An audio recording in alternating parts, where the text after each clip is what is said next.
In 1941, a concentration camp was built on the island of Pag in Croatia. The Slana concentration camp was an extermination camp, part of the Ustasha concentration camp and death pit system.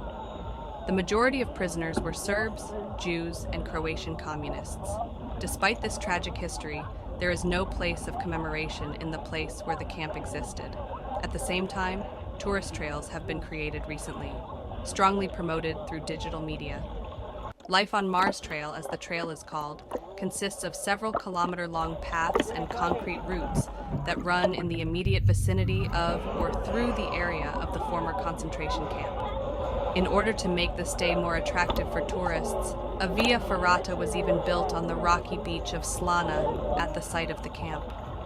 The beaches in Matajna and Slana are very popular with tourists, and in the nearby bars, tourists enjoy the charms of the sea to the sound of music, unaware that this is taking place at the site of execution, which raises questions about the practice of erasing the traces of uncomfortable history.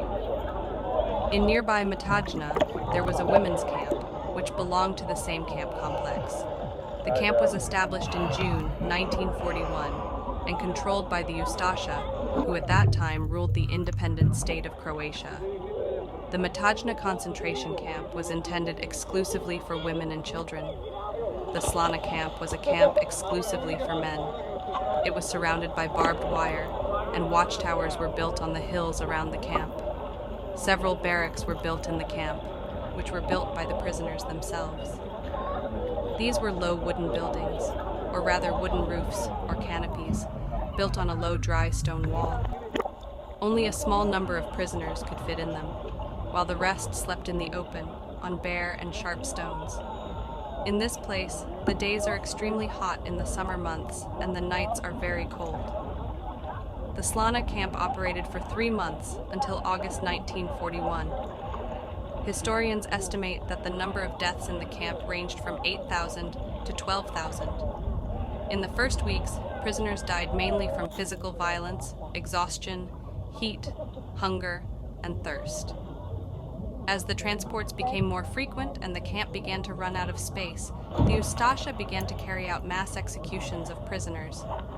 In August, the Ustasha were forced by Mussolini to abandon and liquidate all concentration camps in the area. Before the liquidation of the camp on the island of Pag, the Ustasha carried out a mass shooting above the Slana camp. A total of 10 mass graves were found on the nearby hills. Already in September 1941, the Italian Military Sanitary and Disinfection Commission discovered 2 shallow mass graves. The exhumations were carried out for epidemiological reasons, as the residents of Matajna complained about the terrible stench coming from the vicinity of the camp. They found 791 dead and burned bodies of camp prisoners, as well as an innumerable number of body parts, among whom were 293 women and 91 children aged 5 to 15. Thousands of other bodies were never found. Life on Mars, Slana Camp, is a project that juxtaposes the horrific history of the Ustasha concentration camp with a critical approach to the idea of global tourism, which in this case masks and pushes out of public awareness uncomfortable facts from the past.